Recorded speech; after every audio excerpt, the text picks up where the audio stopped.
Hello and welcome back to Bicycle Legs and another edition of Bicycle Legs Discovers Rush. And today I have a wonderful guest with me, Mr. Davy Gallagher. No, it is you, believe it or not. Wonderful to have you on the show. I've had you once before on one of my big panels, but it's great to have you for a one-on-one show. So thank you so much for coming on. Well, thank you. It's lovely to be had in a group, but one-on-one's always good as well. Yeah. And before we get into the album that you've given me, I just want to do a little bit of show and tell because I do now officially own my very first Rush album.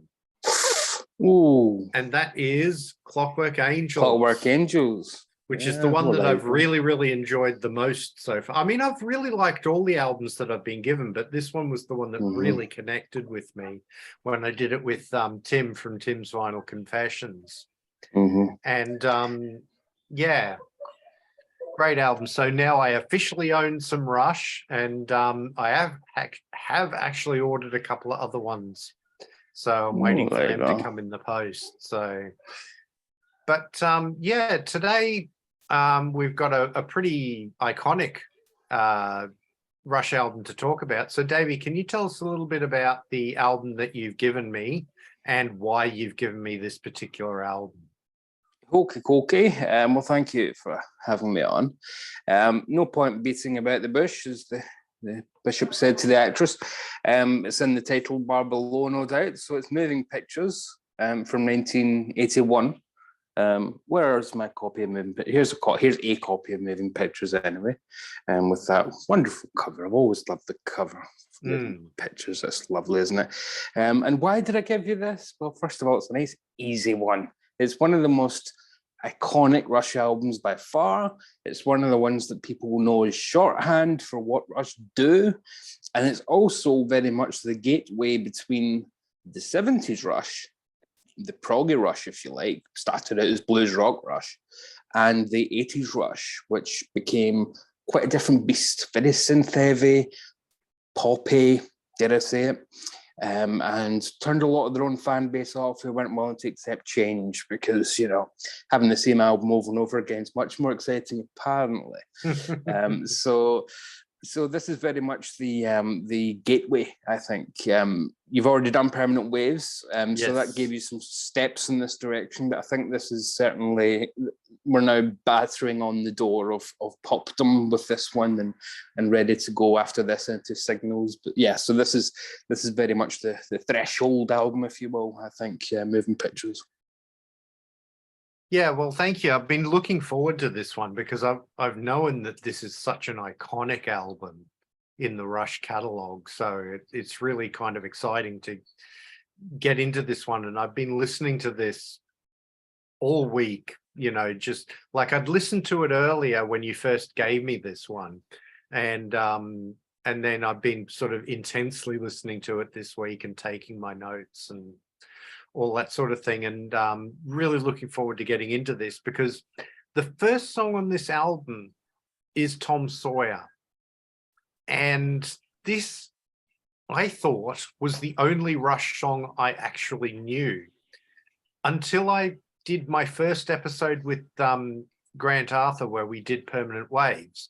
And then when I first listened to Spirit of Radio, I was like, I know that song. I don't know where I know it from, but I did actually know it. But Tom Sawyer is a song that I actually knew quite well because I'm a massive Futurama fan. Yes, yeah. And it's like iconic in a particular episode of Futurama. So that's where I knew that song from. It's really cool to listen to the album and hear it like all the way through rather than just the little bits and clips that are in that Futurama episode. This song is inventive and radio friendly by turn, which I think is a real neat trick.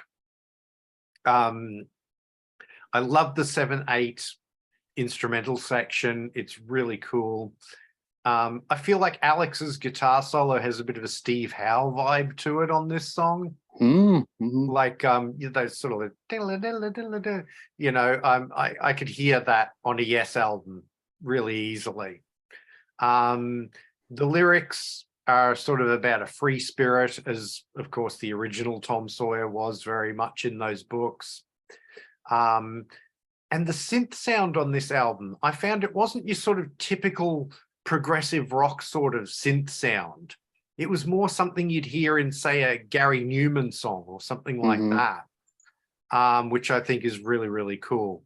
But yeah, it's a wonderful album opener, and I really, really love this song. So yeah, what were your did you have anything to add to that? Or yeah, I mean, it's the Rush song, isn't it? It's the most iconic. There's a reason why it's in Futurama. There's a reason why it's in I can't remember the name of the film, but it's in one of the Paul Rudd comedies, one of those Pineapple Express type things, where the slap of the bass man became quite an iconic phrase. And Rush even did a video with Paul Rudd and was it Jason Segel as well? I think it was Jason Segel. And so this is the song that the most casual of radio fans will know. If you just have classic rock radio. But you're right. With these types of songs, it's actually quite easy to not listen to them because you've heard them so many times.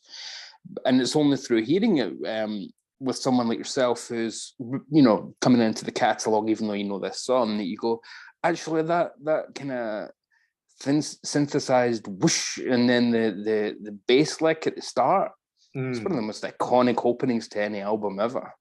Really is. It throws you straight into things, and then when the lyrics just doesn't give you peace, does it? It just goes straight into modern day warrior, mean proud today, just straight in there. There's absolutely no respite at all. Plenty of great stuff from the hi-hats. It's Rush, so you're going to get some great Neil Peart drumming throughout, but the kick and the snare are really compressed, but they're never squashed, which is great because it allows much more freedom for, as you said, Alex's guitar lines and things. But the cymbals are nice and bright, but kind of pulled back in the mix. Geddy's vocals on quite a lot of the album. I've got a slight delay on them, slight reverb, which I like. I really like that. It's like, it gives that effect of double tracking, which sometimes he is doing on the album, but sometimes it is just a little bit more reverby, which I really enjoy. And that's all over Tom Sawyer. And the amount of inventive parts that are in that. I mean, people like the start bit, but then you get when it becomes really aggressive with what you say about society is what you say, with dong, dong, dong, dong, dong. Alex can play angry when he wants to. He's a very emotive player. He can play emotions. Yeah. So yeah, to me, it's just one of the great songs of the 80s, regardless of whether it's overplayed or not. There's a reason some things do become popular. Yeah, and I mean, I'm in the lucky position where it hasn't been overplayed for me because, Rush didn't get played on the radio in Australia. They never had a hit here. So, I actually had a couple of people in one of the earlier episodes saying, how can you not know Rush? They don't realize that Rush just never made it in Australia at all. Yeah. Yeah, I mean, singles wise, they never in the UK either, only albums wise. And that was the 80s stuff as well. So in the 80s, in the UK, they're more of a pop rock band than they are a prog band. But a bit like, say, Kiss, for example, who also never really made it in the charts in the UK. These kind of acts have always got such a following that they can pull 100,000 people if they want to be honest. Not anymore, unfortunately, for Rush, due to the timely passing of Neil. But yeah, I mean, always a massive following, regardless of whether or not they were famous. So the next song is Red Barchetta. And again, there's a Yes connection here to me in Geddy's bass in the intro. He sounds like he's channeling Chris Squire. The first verse is quite atmospheric, and then it gets much more rocking as it goes along. And the lyric seems to be about sort of driving fast and having the cops chasing you. I I believe I read somewhere that this was like based on a short story or something like that. Yeah, and the Neil lyric. Neil got the lyrics from a short story. I can't remember who by. It wasn't by Ballard, but it was someone like that. And eventually he met the guy, and they shared a love of motorbikes and had a conversation and things. So that was pretty cool. Yeah. And I said this is another song that I imagine would have fit well on sort of early 80s radio. And that the momentum of the song really suits the lyrics. Yeah. This is about as close as Rush will ever get to kind of heartland rock. Yeah. You know, they're never going to be mistaken from a bunch of guys from the Midwest, but it's as close as they're ever going to get to be that. I mean, it's one of my favorite Yes songs, as easy as that is to say. That intro is so good, though. It's so low key, the way it just starts to gradually build up with it. And then, as you say, just the bass line just kind of being picked every so often. You know, it's not over the top at all. It's very subdued. And it almost sounds a bit post-punk at the very start, and you don't know first time listen where it's going to go, really. It's not giving you any indication of what musical style it is. And yeah, I mean, it's as you say, it's about a chase and about running from the authorities in the future with an old purchaser. But at this point, it wouldn't have been old when they were writing the song. It's only old because the short story is set in the future, kind of dystopian future where you can't travel fast. So that's why going at certain speeds are so exciting for the main character. I mean, when Geddy sings the "Run like the wind," that has been musically channeled by Alex, and every part of this that's about an action or a feeling, Alex plays that action or feeling. So when he sings, when Geddy sings about the squeaky tires going around the corners, Alex plays that noise, and you go, that is a squeaky tire. It's so wonderfully done. Well, when he's singing about the adrenaline rush, Alex starts playing just furiously for a few moments, just to let you know this is an adrenaline rush, how it sounds, you know? It's brilliant. It's almost program music, isn't it? Yeah, it's a totally different type of progressive in progressive rock. It's ideas driven rather than anything else. Excuse me. Yeah. Excuse me. I've been holding that in since 1983. But yeah, I mean, it's a brilliant track, isn't it? It is really good. The squeal, the willing engines roar, just, you know, the solos take on the willing engines soaring, you know. It's just insane. Alex, as much as people do kind of dog on the fact that in the 80s he would stand away from the guitar a lot and you know, and not play the guitar hero parts, he's still doing it here, you know, very much so. So you can see why people would be disappointed, but yeah, he's still doing it here. Yeah. So then we get on to YYZ, which for me, in my sort of exploration of the Rush catalog so far, is the second Rush instrumental that I've been exposed to after Leave That Thing Alone, which was on Counterparts. Which I loved. I loved that on Counterparts. It was one of my favorite songs on that album. And this is one of my favorite songs on this album. I love the fact that it's simultaneously very proggy and very hard rocking. All three of the band members really get to show their, you know, they get an ample opportunity to show what great players they are. But it's not just a sort of jammy wank fest. It's a well-structured piece of music as well, in which they get to really stretch out, which I really like. And I love the slightly Eastern sound of Alex's solo in the middle of this song. But yeah, this is definitely one of my favorites on the album. Yeah, and it wasn't for literally. It took me until I got this, which was the old deluxe edition, which has got some liner notes that tell you what the title actually is. It's the Toronto airport. You know, you always get the few letters that are on Oh yes, when you travel through an airport. You get a tag with a few letters. YYZ is Toronto's airport signal in that lingo. So yeah, it's just basically, it means Toronto. But it's a wonderful track. At the start, it's a little bit crimson-y when it's doing the, you know, it's like that kind of angry, frenetic crimson that Fripp could play sometimes. But you're right. And last night I was on a different show on Rock Fantasy, and we were reviewing Emerson, Lake and Palmer, another three-piece, obviously, and a completely different idea, because there's a three-piece that are trying very much to show off and say, look what we can do. Whereas even though they are all brilliant at their instruments, none of these guys are particularly interested in being the god of their instrument. They just happen to be that damn good. They obviously practice like hell. They played like hell, because, you know, on the Chitlin circuit all over the place. So they just played so much that they became experts. But they were never interested in becoming like Yes, or, you know, obviously that was an early influence, but they were never interested in becoming too above it and too, you know, too, I don't want to say wanky, but you know what I mean.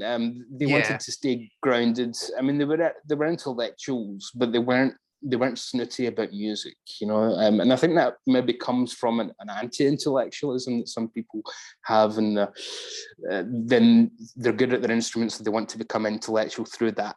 I think that happens in Yes quite a bit. There's a few members of Yes over the years that applies to, certainly, who aren't intellectual at all, but when it comes to the instruments, certainly are. 2 minutes 51 into YYZ, though, you have a synth part from Geddy, and again, the words synth and Rush will put the fear into the hearts of some fans from the 70s, but hey, the synth part from Geddy is just unreal, absolutely unreal. The guitar just, everything just goes quiet, and then the long guitar plays for about 5 or 6 seconds, and then Geddy has a solo for about 20 seconds, and it's just, oh, this is how you use a synth. And you're right, and it's not done in a Patrick Moraz way or a Keith Emerson way. It's done very much in a new wave-like fashion, the way that those kind of guys would use the synth. It's done much more in that realm, and that's why people thought they were going more pop. Even with a track like YYZ, you can hear that. Well, I've noticed with North American progressive bands from the 70s, they tended to have sort of like 1 foot in the British prog scene, and then 1 foot in the sort of arena rock kind of thing. And I hear that a little bit with Rush as well, but I'm thinking more of bands like Kansas and Styx. But yeah, you know, they American prog or North American prog is definitely different from the British prog. It's less sort of airy fairy, if you like. It definitely has more grit to it. Yeah, I mean, it was music for public school boys over here, whereas in America, you know, Kansas and the likes were reasonably working class bands, even if they weren't literally. That's the kind of audience they cultivated. Whereas your Genesises, your Genesi, I don't know what the plural Genesis would be. Your ELPs and the like cultivated a haughtier audience, shall we say, in a very class-based system. And there's a reason why quite a lot of them did go to public school themselves. But yeah, so I think we're on to Limelight, eh? Yes. Limelight, the first thing I noticed about this song is that Neil definitely does not have good things to say about being in the limelight in this song. It sounds, I've gotten an impression throughout what I've learned about Rush by being in a couple of Rush groups on Facebook and that sort of thing, that Neil was quite a shy guy and he didn't really like the spotlight very much. And then when Rush did interviews, it was often Geddy and Alex rather than Neil doing the interviews and stuff. So yeah, you can feel Neil's sort of distaste for being in the spotlight in this song. what I like too, and it doesn't just apply to this song, but also some of the other ones, is that Rush make music with tricky time signatures that doesn't sound clunky. Like it Yeah. still sounds quite accessible. And that's a really, really impressive skill to have. Because, you know, you can listen to some of that English prog and they go into those weird time signatures and it does sound a bit clunky, you know? Yeah. So, yeah. I also like how they slow it down to halftime for Alex's solo, which is a really good effect, I think. Neil plays some great fills throughout this song, as he does on the rest of the album as well. And I love, this is a funny little thing that I think is a quirk of me. I love the fact that this song comes to a full stop at the end rather than fading out, especially because it's the last song on side one. It's like wonderful for it just to come to a complete stop. So yeah, just another really great song though. Really, really like Limelight. Yeah, and it's funny you mentioned that you knew a song through Futurama, because I had the exact same experience with this song. Not through Futurama, unfortunately, although I love Zoidberg. But I love him. It's he's my favorite character in crustacean fiction.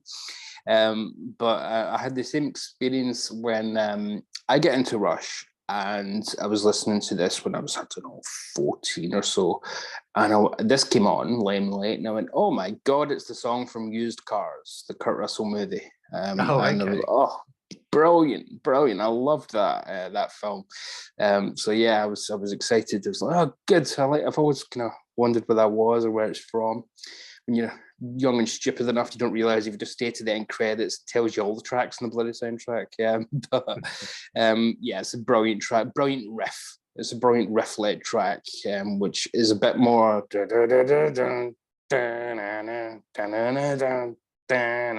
bit more straight ahead rock than you normally get with Rush. Certainly quite straight ahead kind of riff. But you're right, Neil's slow guitar solo when it all goes mellow and half speed is just wonderful. It's a bit Robin Trower like, where Trower would kind of slow things down and get these massive sounds, but from very little playing. So he wouldn't be doing a lot with his hands at the time. It's all about what sounds he was getting fed back rather than what sounds he was, it wasn't about how many notes you can hit every 3 seconds and things. It wasn't trying to compete with the shredders and the like.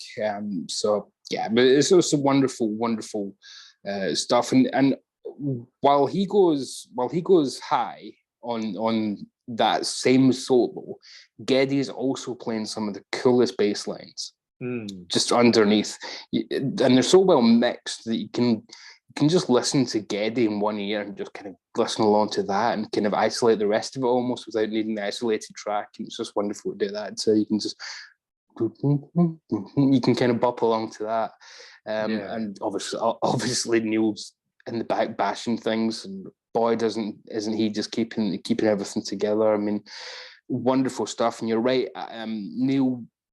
It just wasn't a public person, and there's no line in this album that says it better than "I can't pretend a stranger is a long lost friend." And that is very much Neil's remit, because he didn't do the meet and greets with fans. Fans would only meet the other two. They would only meet Geddy and Alex. They would never meet Neil. So that's why a lot of memorabilia is only signed by the two of them and whatnot. Neil was, I mean, he wasn't a recluse by any means. He just wasn't someone who really felt comfortable with random people coming up to him and kind of acting like they already know him. That kind of, it felt like, no, I'm just a person. I'm not a deity. Stop telling me that and so rather than have confrontations and have it blow up into anything, he just took himself away from it. Which is a smarter thing to do than let it get to you. He just took himself away from it. I'm obviously nowhere near as famous as Neil Peart, but I can totally relate to that sort of thing. I have a lot of difficulty interacting with strangers. So yeah, I can definitely feel that. I don't, but a lot of strangers have trouble interacting with me. So we get on to side 2 and we get the camera eye. And the synth opening on this one, the sound on the synth is definitely more proggy than it is, say, on Tom Sawyer. It reminded me a bit of like an ELP sort of sound, especially sort of the ostinatos and that sort of thing that are in it. And then after you get that sort of lengthy, moody intro, we get into a really, really up-tempo song that seems to be sort of a 2-part travelogue, you know. Yeah. Part 1 is talking about New York City and the second part's talking about London. And I love the fact that they stretch beyond the 4 to 5 minute mark for this song, you know, and do something that's like 10 minutes long. I know in the earlier days, they did a lot of sort of much longer songs, which I unfortunately haven't really been exposed to yet, but I'm looking forward to hearing.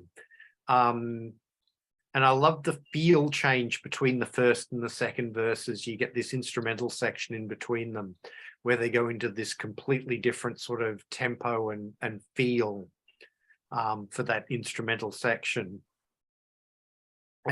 Just, yeah, absolutely great song. Possibly my favorite on the album, either that or YYZ, those 2 songs. I've loved every song on the album so far, I have to say, but those 2 are probably the ones that are just a little teeny bit above the rest for me. You're right, and certainly at this point when they'd already had Spirit of the Radio in the last album, and people will have heard Tom Sawyer on the radio perhaps, and Limelight, there will be people thinking, have we lost the progressive side of our favourites? So, you know, we're putting them off. Have they gone forever? This is the biggest concession to where they have been on the album, really. It's the most early Rush, or not quite early, because that would be more kind of Zeppelin ripoff, but that kind of early to mid period, if that makes any sense. The mid to late 70s Rush is the most kind of similar to that, although we wouldn't have as many keys if that was played back then. That's the only difference. You're right, it's all about the hustle and bustle, and again, Alex is the unsung hero of that because he's making the effects that kind of give you that with his guitar. He's giving you these noises that you'd swear were some kind of studio edition, but it is actually Neil doing them. It's Alex doing them on the guitar sometimes. And Geddy's playing some cool stuff on the synth, as you said. Neil is just god tier on this track at points. You just think there is a reason why he was so revered. You know, and it's not just because, you know, he had a great kit or he had some iconic parts. He was just brilliant. Absolutely insane drummer. Nobody like Neil Peart. The uber, when it goes into the uber fast synth beat, I really like that because that should be a drum machine by any logical standard, but it isn't. It's just a synth line over and over and over again. A bit like Vangelis on Chariots of Fire or something. Yeah. It's really strange that was decided to be a synth line and not a drum machine. But yeah, it's crowded, it's overbearing, and that's exactly what you want for a track that's about 2 of the most overpopulated cities in the world. Especially crikey, in 1981, I can imagine what those cities were like there, because I've been to London in the 21st century, and it wasn't all Mary Poppins, should we say. Yeah, well, I've never been to London, but I've been to New York City, and yeah, that place is a crazy place. Yeah, like it's wonderful to visit, but I would go mad within 3 months, I think, actually having to live there. But yeah. So the next song is Witch Hunt, and the very first thing I said about this song is that the lyric to this song is very topical today. Sort of using the image of a witch hunt to depict the intolerance going after minorities, which is, you know, sort of what that was the vibe that I got from the lyric. Yes. Yeah. The intro sets the scene so well too, you know, with those sort of all the different voices sounding like an angry mob sort of thing. Mm-hmm. And then in this song, I feel like, you know, Neil, as well as playing brilliant drums, he does a lot of like overdubs of sort of non-drum percussion and things like that. And that's particularly prominent in this song, and I think wonderfully effective. And I really, really like that. And the synth on this song is very menacing, which fits the song so well. It's a slower song, but it's by no means a ballad. And again, I'm getting a Chris Squire vibe from some of Geddy's bass parts in the sort of like later part of this song. Yeah. I mean, it's interesting you mentioned overdubs and whatnot, because this is the only track in the album that's a studio composition. By which I mean, at no point were the three of them in the studio together recording. It was entirely done through taking parts and putting them on top of parts and putting something else on top of that. So it was all done through taking Alex's playing from this, and you know, so more like somebody like, who's a good example? Marillion do that these days, for example, where they jam out and then just take parts that they've done during the jam and elaborate on that. So it's a bit more like that kind of composition process. So they didn't jam out all three in the studio at any point. They were all just taking individual parts and then putting it together, which is why some of it is indeed overdubs, quite a bit of it, and including even the crowd noise at the start. That's not just some library tape they had lying around. Alex taped people outside, and just people on top of people, and you know, and made that up himself. You're right. It's, plus it's got cowbell on it, and you know, that's the only appearance of cowbell on the album. Should have been more cowbell. It's part of what's called the Fear series, where there's four of them, and you'll come across them in the catalogue, and it's 4 tracks that kind of make up the series of songs about, well, literal fear and paranoia. I've never understood why they don't do a record store day release just as an EP and just call it Rush Fear. You know, that sounds like a natural thing to me when the fans all know what that is. But regardless, it's you know, and then do it as live versions or something, just so it's not just the studio ones. But you're right about the whole lyrical composition, and again, because of the mood of the whole piece, Alex is playing his guitar in a very dirty, almost grungy style. Obviously, it's not grunge. We're in 1981, but it's playing in a very dirty, grungy fashion that you don't associate with Alex's playing at all. And then you get onto those lyrics, and it's literally in there, like you said. They say there are strangers who threaten us, are immigrants and infidels. They say there is strangeness too dangerous in the theatres and bookstore shelves. And when we're reading about books being banned all over again, yeah, you're right. I mean, I always say that it's not that these songs are more relevant than ever. It's just that they're always relevant. That's the sad part. They're just relevant in different ways.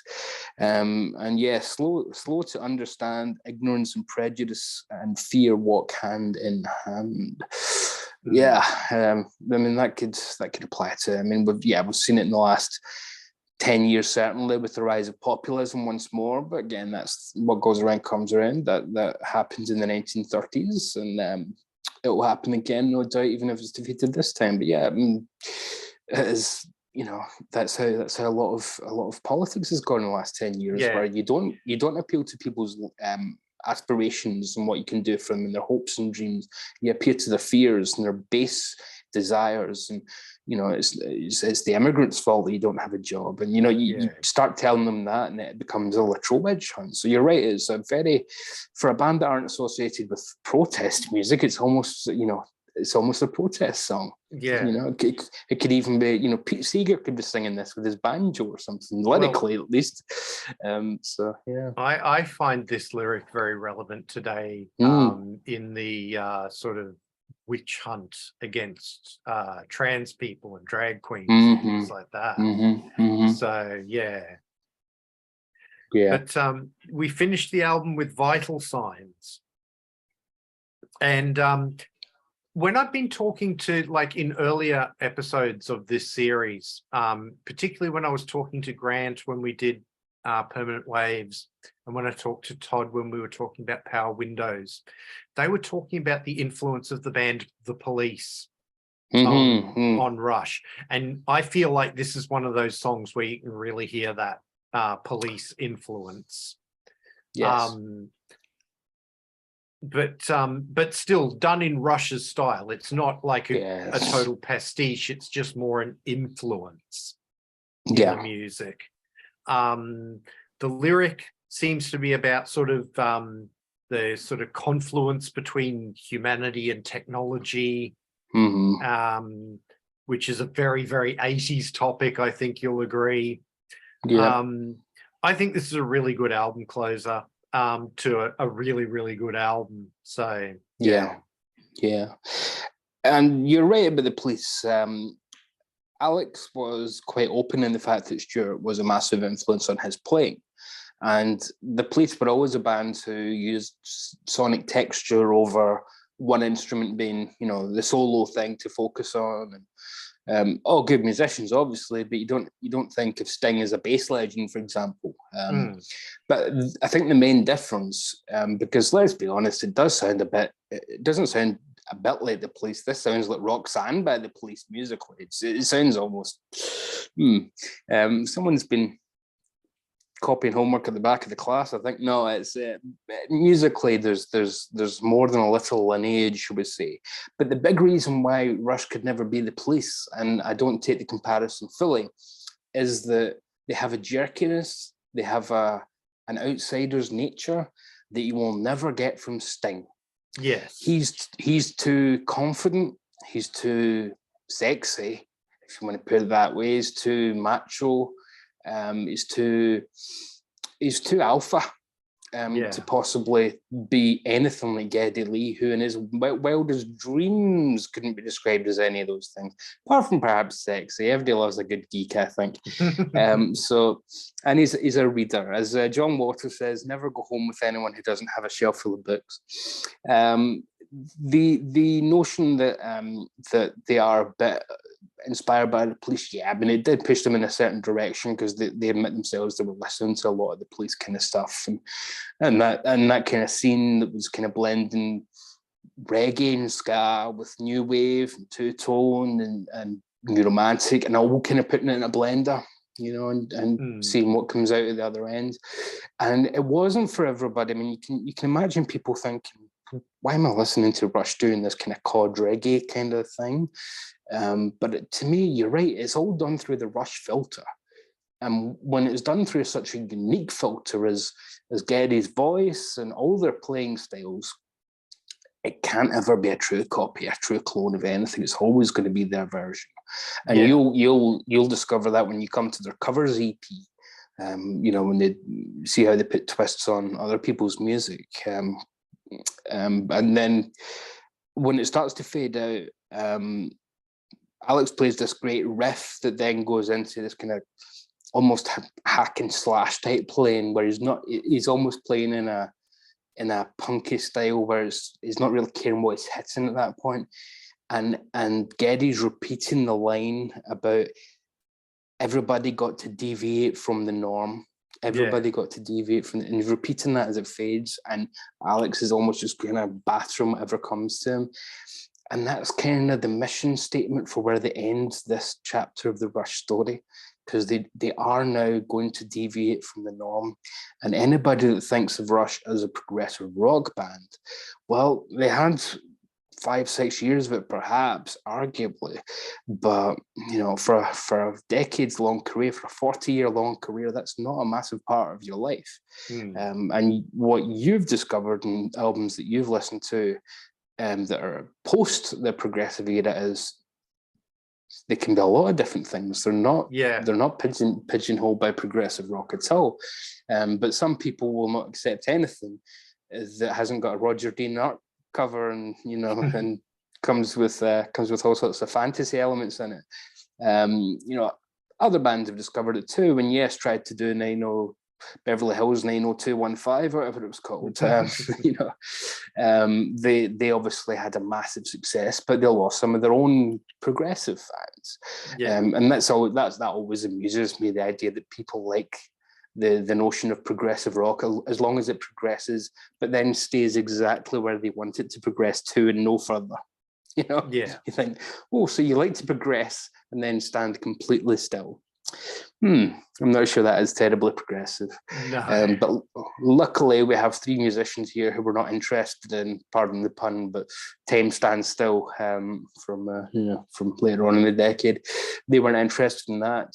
So they are restless. They are already planning Signals, which will be the next album in the canon from a calendar point of view, but perhaps not what you're going to be covering next. So it'll be interesting to see where you say this. So, overall thoughts on the album? Would you like to take us? Well, this is definitely right up there. Like, of all the albums that I've listened to, it's competing with Clockwork Angels for me to be the favorite Rush album that I've listened to so far.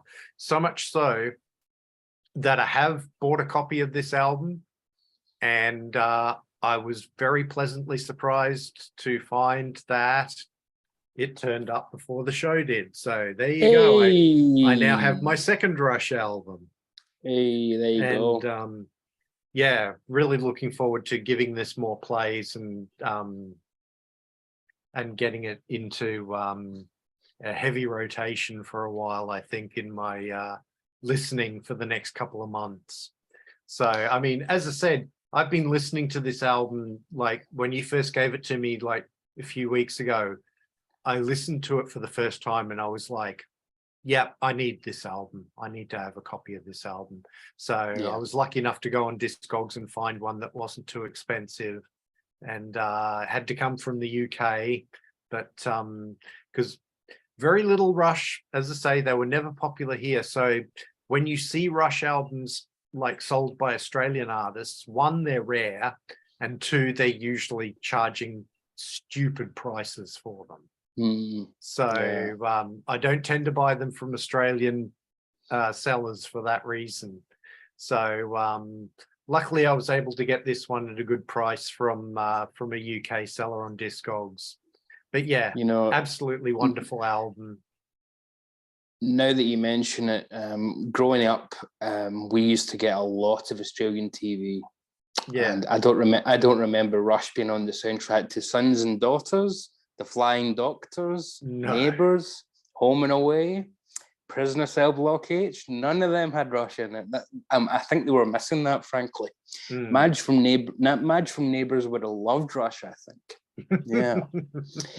Yeah, well, it's a shame, but yeah, I mean, it's a stone cold masterpiece, isn't it? I mean, it's as you say, when you first listen, you knew you were already going to buy it, and that's really why it's considered one of. It's the gateway drug, really, isn't it? This is your, if that such a thing existed, this would be the cannabis that then turned into the heroin that got you hooked. Who came up with that theory? It's 2 different, very, very different things. This album will be, I think, their most abiding. This will be the one that keeps their reputation going on and on and on. We're seeing a big reissue of Signals in the coming days and weeks, but that's a very synth-based album. Synths are back in vogue at the moment, so their 80s output is being reassessed. That will come and go again because everything goes round. You know, the early 2000s, guitar music made a massive comeback. So whenever that goes round, this album covers both bases. You get the guitar histrionics and you get some really great synth stuff. So they don't go too far in any one direction to put everybody off. Yeah. So there are Rush fans who just can't handle anything past this. But this is still safe ground for Rush fans. But I don't think it's a particularly safe album. I think it's still very adventurous musically, lyrically. Everything about it, I think, is still... The only reason it sounds relatively safe to my ears now is because I've heard it 3 billion times. It's not because the music itself is safe, but 10 out of 10. Absolutely. It's a stone cold classic for a reason, and I'm glad I own it now. So thank you so much for recommending this album for me. And thank you for coming on the show. It's wonderful to have you. Davy, you're going to be on my cover version show in a couple of days, aren't you? Yes, I will be. And I'll give you a spoiler. I'm not picking anything from the Rush covers. Well, there you go. So, yeah, you'll see next week. You'll see Davy on the show again, which will be wonderful. Always a pleasure to have you. Davy, where can people find you? Davy's Cinema Flicks and Music Picks, and then I'm on Sea of Tranquility on the Monsters Den once a fortnight, and the Curse of the Collector. Content my own channel at the moment includes the new Jethro Tull sitting behind me. Oh, I'm looking forward to that. Yeah, it's much better than that Jethro Tull sitting behind it from last year. It's a better cover too, isn't it? Well, that's because that looks like the cover of a "Do you want to meet other gay men in your area?" It's got that kind of vibe, doesn't it? It's leather daddies, isn't it? That yeah. Whereas this, yeah. But yeah, not that there's anything wrong with that. If Ian wants to go into different scenes, that's his prerogative. But no, it's they're doing a full-blown concept album about Norse mythology. So for my thoughts on that, you can head over to my channel. So, wonderful. Yeah, and thank you. There will be a link to Davy's Cinema Flicks and Music Picks in the description. So please, if you haven't already, go there and subscribe and get some wonderful content, not just about music, but about movies as well. Yeah, some of it is wonderful. I've not found it myself, but others tell me it's there. So thank you very much for having me, Daniel. No, I really appreciate it. So please also like, share, and subscribe to this channel. It really does help the channel out.